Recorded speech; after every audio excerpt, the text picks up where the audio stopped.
시청자 여러분 안녕하십니까? 복지TV 뉴스입니다. 장애 등급제 부양 의무제 폐지 광화문 공동행동의 광화문 역산의 농성이 어느덧 5년이 됐습니다. 정부의 의지 있는 변화를 촉구하며 1박 2일 결의대회가 열렸습니다. 이명아 기자입니다. 우리가 광화문 농성 1년을 맞으면서 제가 이러다가 우리 5년 농성하는 거 아니냐, 아무래도 5년 농성을 가거라 다 되겠다라는 얘기를 한 적이 있었습니다. 그런데 정말 5년이 지났습니다. 이제는 그것을 통해서 보다 나은 성과로 그래 우리 수토장의 승리로 이끌어갈 시간이라고 생각합니다.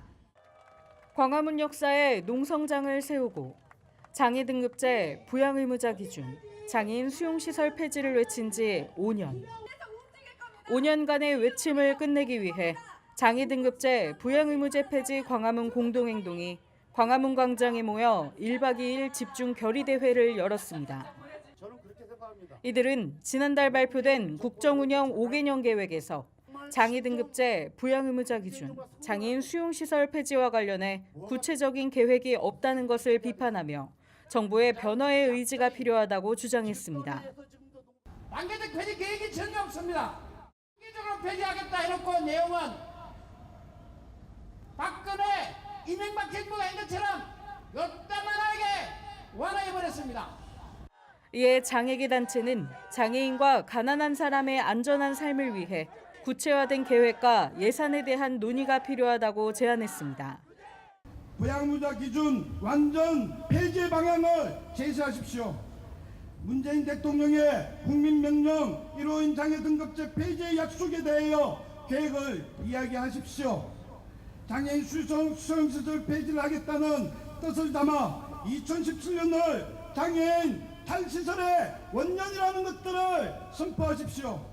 그리고 구체적인 계획과 예산을 논의하고 사회적 로드맵을 제시할 위원회를 협의하여 구성하십시오. 그 답을 기다리겠습니다. 한편 공동행동은 집중 결의대회를 마친 뒤 같은 장소에서 5주년 문화제를 진행하고 노숙투쟁을 진행했습니다. 이어 광화문 광장부터 대학로 마로니에 공원까지 행진하며 장애 등급제 부양 의무자 기준, 장애인 수용시설의 완전 폐지를 촉구했습니다. 복지TV 뉴스 이명호입니다. 국가인권위원회가 국토교통부 장관에게 고속버스와 시외버스의 휠체어 승강 설비에 대해서 미설치한 것은 장애인 차별이라며 대책 마련을 권고했습니다. 인권위는 시외버스와 시내버스의 일부에 휠체어 장애인을 위한 편의시설을 설치하고 장애인으로부터 사전 예약을 받아 장애인이 버스를 이용할 수 있도록 하는 등의 대책을 마련해야 한다고 밝혔습니다. 또한 인권위는 기획재정부의 이동 편의시설 설치비 지원 사업 등에 필요한 예산을 지속적으로 확대해 나갈 수 있도록 지원을 확대 시행할 것을 권고했습니다. 오는 10월부터 중증 치매 환자 부담이 10%로 대폭 낮춰집니다. 의료비 90%를 국가가 책임지는 건데요. 매년 약 24만 명이 혜택을 볼 것으로 예상됩니다. 이현주 기자입니다. 우리나라의 치매 환자는 72만 명. 치매로 고통받는 노인 환자는 10명 중 1명꼴입니다. 게다가 2025년에는 치매 환자가 100만 명에 달할 것으로 예상됩니다. 하지만 다른 질환에 비해 건강보험 의료비 보장 비율이 낮아 2015년 기준 환자 1명을 돌보는데 연간 약 2천만 원이 필요한 것으로 나타났습니다. 치매 환자들이 굉장히 많이 증가하고 있고 실제 의료비 부담도 인당 평균 1,000만 원 이상에 이르는 등 경제적 부담을 크게 낮춰드릴 계획입니다. 이에 따라 보건복지부는 건강보험에서 중증 치매 환자 의료비의 90%를 부담해주기로 했고 건강보험 최고 의결기구인 건강보험정책심의위원회에서 의결됐습니다. 이에 따라 오는 10월부터 희귀 난치성 질환 탓에 병세가 심각한 치매 환자들은 신청 후 5년 동안 환자 본인 부담률이 10%로 낮아집니다. 희귀 난치병이 아닌 경우에도 환자 상태에 따라 최대 120일까지 지원받을 수 있습니다. 해마다 24만 명이 혜택을 볼 것으로 예상됩니다. 또 회복기 재활만 전담하는 기관을 선정해 지원하는 방안도 내놨습니다. 뇌졸중, 척수 손상 등을 앓다 재활에 들어간 환자가 병원을 전전하는 경우가 많았기 때문입니다. 이와 함께 대형 병원의 3분 진료 관행을 깨기 위해 다음 달부터 중증 환자를 15분가량 심층 진료하는 제도를 도입하기로 했습니다. 복지TV 뉴스 이현주입니다. 보건복지부가 내년 4월부터 기초연금 기준연금액을 25만 원으로 인상하는 것을 골자로 한 기초연금법 개정안을 입법 예고한다 밝혔습니다. 이에 따라 복지부는 기초연금의 기준연금액을 내년부터 단계적으로 인상하고 오는 2021년까지 30만 원으로 인상할 계획입니다. 이를 위해 복지부는 부처별 협의와 법제처 심사, 국무회의 의결 등을 거쳐 10월까지 국회에 제출해 올해 내 입법을 완료해 내년 4월부터 시행할 수 있도록 추진할 계획입니다. 보건복지부는 내년 4월부터 장애인연금을 25만 원으로 인상한다고 밝히고 입법 예고에 들어갔습니다. 복지부는 내년부터 중증장애인의 소득 보존을 위한 장애인연금 기초연금액을 20만 6,050원에서 25만 원으로 인상한다고 밝혔습니다. 특히 복지부는 장애인연금을 2021년까지 30만 원으로 인상할 예정이라고 말했습니다. 고용노동부는 다음 달부터 육아휴직 시 첫 3개월 육아휴직급여를 최대 150만 원까지 상향 지급한다고 밝혔습니다. 고용부는 이 같은 내용의 고용보험법 시행령 개정안이 국무회의를 통과했다고 말했습니다. 고용부는 이번 개정으로 인해 앞으로 소득 감소로 육아휴직을 꺼리던 남성이나 저소득자의 육아휴직 사용이 확대될 것이라고 설명했습니다. 한편 고용부는 이번 발표와 별도로 육아휴직 활용이 미흡한 사업장에 대해서 근로 감독을 강화할 예정이라고 밝혔습니다. 교통카드가 처음 나왔을 때 미리 충전하는 선불카드들 사용했었죠. 호불카드가 생기며 지금은 어딘가에 잠자고 있는 경우가 많은데요. 그 충전 잔액에 교통카드사가 가져가는 이자만 전국적으로 억 단위라고 합니다. 황현희 기자입니다. 평소 대중교통을 이용하는 대학생 이진우 씨. 후불카드를 쓰면서 선불 교통카드는 쓸 일이 없어졌습니다. 요즘에는 후불제 교통카드를 보통 쓰다 보니까 예전에 쓰던 선불제 교통카드들은 다 그냥 집에 방치하거나 아니면 버리게 되는 것 같아요. 잃어버려서 새로 구입했던 것까지 집에 나뒹구는 카드만 여러 장입니다. 카드를 잃어버렸거나 잔액이 적어서 등 5년 이상 쓰지 않고 있는 선불카드 충전금은 전국적으로 163억 원. 여기에 연 1억 9천만 원 안팎의 이자가 붙었습니다. 경기도로 국한해 따져보면 44억 원에 이자 수익금 5,200만 원이 더해진 겁니다. 이 돈은 그간 교통카드사가 보관하고 가져갔습니다. 그나마 지난해 경기도에서 이자 수익금을 가져가는 것에 대해 문제 제기를 하면서 사회 환원이 이루어졌고 취약계층을 돕는 데 쓰였습니다. 하지만 현행법상 이자 수익금을 공익 목적으로 쓸 법적 근거는 없는 상황. 이에 경기도는 시민들이 미리 낸 돈인 만큼 공공적 용도로 사용할 수 있도록 깨워서 활용할 수 있는 방안을 강구 중입니다. 이자 발생액보다 많은 금액의 기부나 기탁 등을 권고하고 있으며 사회 환원에 제도적 장치를 마련하고자 지속적으로 협의를 진행하고 있습니다. 교통카드사는 아직 뚜렷한 환원 계획은 없지만 도와 협의를 진행해 풀어갈 계획이라고 답했습니다. 복지TV 뉴스 황현입니다. 다음 소식입니다. 사회복지법인 곰돌이 복지재단과 곰돌이 연예예술인 봉사단이 노인들에게 돋보기 안경 봉사 활동을 가졌습니다. 이명아 기자입니다. 앞에 그냥 자연스럽게 봐주세요. 어머님도 안경 보통 때 안 써보셨어요? 써야 되겠다, 그죠? 곰돌이 복지재단, 곰돌이 연예예술인 봉사단이 노인들을 대상으로 시력에 맞는 돋보기를 제공하는 노인 안경 봉사 활동을 진행했습니다. 봉사 활동에 참가한 전문 안경사가 먼거리 시각 검사 등을 통해 눈에 대한 조언을 노인들에게 전했습니다. 돋보기도 도수를 재서 이렇게 눈에 맞는 걸 대충 쓰셔야 좋은데 그거를 지금 못 하시는 어르신들이 생각보다 상당히 많으시네요. 그러니까 보통 지금 돋보기들이 뭐 길에서 막 그냥 대충 사 쓰시고 이런 분들이 많으세요. 근데 돋보기도 원래는 검사해가지고 눈에 맞는 걸 쓰셔야 되고. 한편 이번 안경 봉사 활동은 돋보기 안경이 필요한 장애인 노인을 대상으로 계속될 예정입니다. 복지TV 뉴스 이명호입니다. 90이 넘은 나이, 이 노인 환자보다도 나이가 더 많지만 아직까지 현역에서 뛰는 의사가 있습니다. 한평생 의료봉사에 몸바치고도 이 건강만 허락한다면 100살이 넘을 때까지 이 환자와 함께 하고 싶다는 주인공 만나보시죠. 이현주 기자입니다. 여기 한번 보자. 그동안에 내가 청진기를 들고 환자에게 다가가는 할머니 의사. 70대인 환자보다 10살 이상은 더 많은 올해 91살 의사 한원주 과장입니다.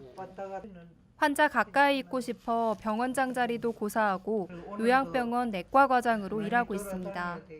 높아요? 아니요. 좋아요. 좋아요? 네. 감사합니다. 한 과장의 의사 면허는 335번. 현재 국내 의사 수가 11만 명을 넘는다는 점을 고려하면 왕언니 중에 왕언입니다. 녹내장 탓에 가만히 있어도 눈물이 흐르고 손도 덜덜 떨리지만 지금까지도 직접 차트를 입력합니다. 짜증날 법도 한데 환자들의 하소연에 진심으로 귀 기울이고 스스럼 없이 다가서는 모습에 환자들도 엄마라고 부르며 따를 정도입니다. 했어요. 그래 잘했군. 잘했군. 일명 금수저 집에서 태어난 한 과장은 잘 나가던 개인 병원도 접고 지난 1979년부터 의료봉사의 길에 나섰습니다.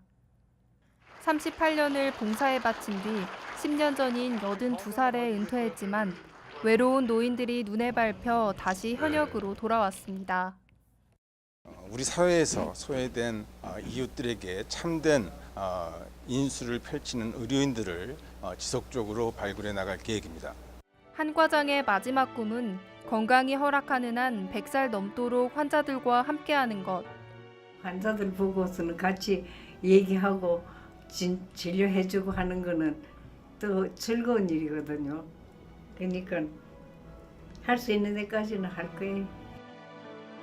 복지TV 뉴스 이현주입니다.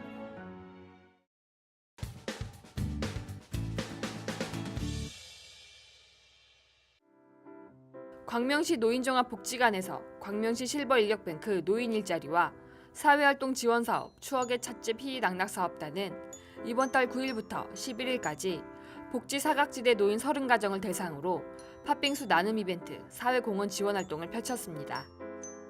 추억의 찻집 희낙낙은 국민체육진흥공단 경륜경정사업본부 후원으로 지역사회 주민과 저소득 노인을 대상으로 다양한 사회공헌 활동을 이어나가고 있습니다. 이번 활동에 참여한 봉사자는 어려운 환경에서 지내는 노인 가정에 방문해 팥빙수를 전달함으로써 주변 이웃을 돌아보는 의미 있는 시간을 보낼 수 있었다고 소감을 전했습니다. 광명시 노인종합복지관은 사회공헌 활동을 통해 지역 주민과 소통하고 노인들의 사회참여 기회를 확대하기 위해 노력하고 있습니다. 실로암 시각장애인 복지관은 지난 17일 고학년 시각장애 아동 8명을 대상으로 충청북도 충주에서 역사 체험교실을 진행했습니다. 본 프로그램을 통해 어린이들은 제천 미륵사지터와 충주 중앙탑을 둘러보며 고려의 역사에 대해 배웠습니다. 역사 교육의 중요성이 더해지면서 다양한 역사 프로그램이 생겨나고 있지만 시각장애 아동을 위한 프로그램은 많지 않아 설리번 학습지원센터에서는 문화해설사와 자원봉사자가 참여한 시각장애 아동에게 적합한 역사 교육을 진행하고 있습니다. 자원봉사자 이 씨는 시각장애 아동과 함께하는 봉사활동은 처음이어서 걱정도 했지만 생각보다 아이들이 밝고 자기 혼자 하려는 자립심이 높아 깨닫는 바가 많았다고 전했습니다.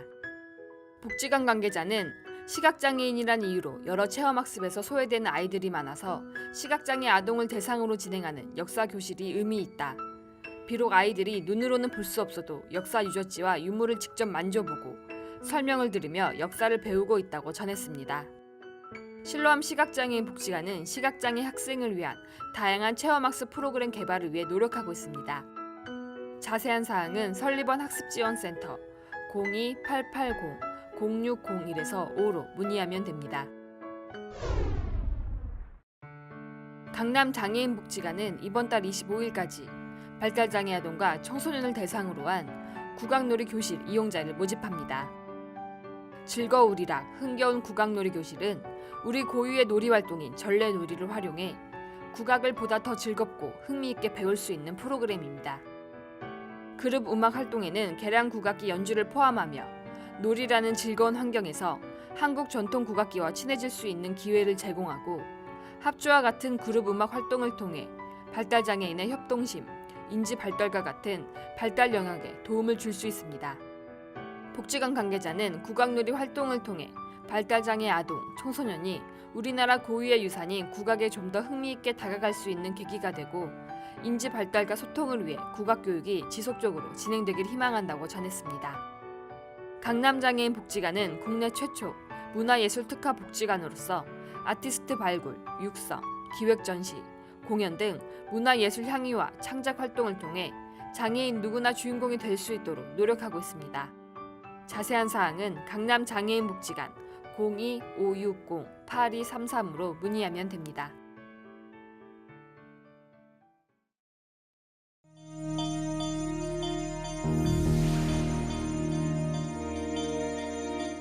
이어서 간추린 뉴스를 전해드립니다. 한국백혈병 어린이재단이 다음 달 청계천에서 소아암에 대한 잘못된 인식을 개선하기 위해 희망 별빛 행사를 개최합니다. 우선 다음 달 3일부터는 소아암 완치자들의 작품 전시회가 청계천 광교갤러리에서 열립니다.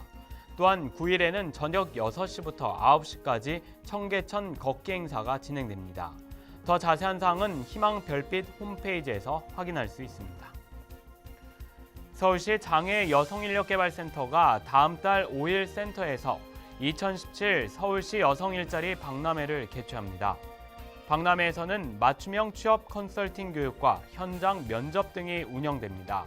또한 센터는 박람회에서 서울시의 지원으로 2017년 하반기 4개의 장애인, 비장애인 통합 직업훈련 과정에 접수를 받습니다. 부산시가 다음 달 4일부터 지정 의료기관에서 인플루엔자 예방접종을 무료로 진행합니다.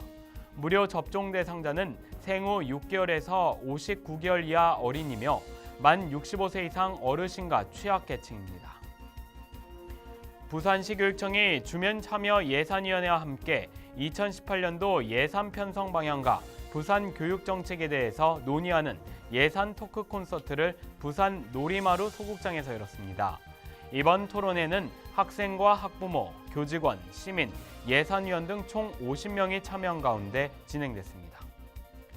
경상남도가 복지 사각지대 고위험 의심 대상자에 대한 전수조사에 나섰습니다. 경남도는 이번 조사에서 발견된 대상자에 대해서 기초생활보장이나 차상위 지원, 긴급 지원 등에 나설 예정입니다. 또한 경상남도는 민간자원 발굴과 연계를 통해 대상 가구의 문제 해결을 위한 맞춤형 서비스를 제공합니다. 경북 안동이 풍부한 수자원을 활용한 각종 수상 레포츠로 각광받고 있습니다. 안동시는 안동댐과 낙동강, 반변천 등을 중심으로 다양한 수상 레포츠와 캠핑장이 마련됐다고 말했습니다. 이 밖의 소식은 장애인신문과 웰페어뉴스 홈페이지를 통해 확인하실 수 있습니다. 다음 코너는 발달장애인 진행자가 직접 방송기사를 쉽게 만들고 참여하는 코너입니다. 안호준이 전하는 모두가 알기 쉬운 뉴스 함께 보시죠. 안녕하세요. 모두가 알기 쉬운 소식의 안호준입니다. 요즘 뉴스를 보면 살충제 성분이 검출된 달걀 때문에 난리도 아닙니다. 무엇이 문제였던 걸까요? 일단 닭의 진드기나 이 같은 해충을 잡기 위해 썼던 살충제 성분들 중에서 사람들에게 해로운 성분이 검출됐다고 하는 건데요. 이번에 나온 살충제 성분들 중에는 발암물질로 규정된 것도 있다고 하네요. 60g밖에 안 되지만 우리 몸에 좋은 영양소가 잔뜩 들어있는 달걀. 다행히 우리가 사 먹을 수 있는 모든 달걀에서 살충제 성분이 나올 것 아닙니다. 그렇다면 살충제 성분이 있는 달걀을 피할 수 있는 방법은 무엇이 있을까요? 살충제 성분이 최초로 발견된 곳의 달걀에는 08말이라고 적혀 있습니다. 이는 경기도의 마리농장에서 출하한 달걀이란 뜻인데요. 우리가 마트에서 사 먹는 모든 달걀에는 어느 지역의 어떤 농장에서 나온 달걀인지 알 수 있도록 표기가 되어 있습니다. 그리고 정부에서는 살충제 성분이 나온 달걀의 농장 표시를 공개하고 있는데요. 이 표시를 살펴보고 달걀을 고르면 안전하겠죠? 어쩌다가 살충제 성분이 섞인 달걀들을 팔리게 된 건지는 아직 잘 모르겠지만 앞으로는 우리가 먹는 달걀만큼은 아무런 걱정 없이 먹을 수 있도록 조심해줬으면 좋겠습니다. 앞선 뉴스에서 보신 것처럼 국가인권위원회가 이 고속버스와 시외버스의 휠체어 승강 설비 미설치에 대해서 권고를 했죠. 국가와 지자체의 재정적 지원의 의무도 물론 있겠지만 가장 중요한 것은 이 교통사업자의 의지가 아닐까 싶습니다. 더 이상 이동약자의 차별행위가 있어서는 안 됩니다. 행복한 미래를 여는 방송 복지TV 뉴스를 마칩니다. 시청해주신 여러분 고맙습니다. 우리 주변에서 일어나는 불공정한 사례부터 억울한 사연, 따뜻한 미담까지 장애인 신문과 웰페어 뉴스 홈페이지를 통해 보다 다양한 소식을 접할 수 있습니다. 시청자 여러분의 제보를 기다립니다. 웰페어 뉴스 홈페이지 또는 전자우편, 전화번호 02-2655-9519로 많은 제보 바랍니다.